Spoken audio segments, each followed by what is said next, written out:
গল্পের নাম নিশির ডাক। রাত ছিল ঘন অমাবস্যার। বাবাই গ্রামে তার দাদুর বাড়িতে এসেছিল।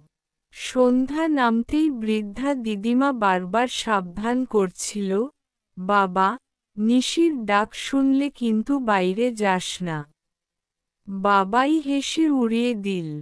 রাত 2টার দিকে হঠাৎ তার ঘুম ভেঙে গেল। বাইরে থেকে ভেসে এলো একটা মেয়েলি কণ্ঠ, বাবাই, ও বাবাই। কণ্ঠটা যেন তার মৃত মায়ের মতো শোনাচ্ছিল।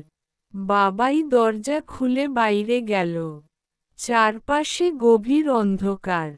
হঠাৎ দেখে এক সাদা শাড়ি পরা মহিলা, পেছনে ফিরে দাঁড়িয়ে।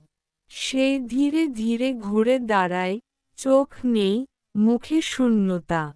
বাবাই চিৎকার করে জ্ঞান হারায়। সকালে গ্রামের লোকজন তাকে উঠোনে অচেতন অবস্থায় পায়। সেই রাতের পর থেকে বাবাই আর কখনো নিশির ডাক নিয়ে হাসাহাসি করেনি।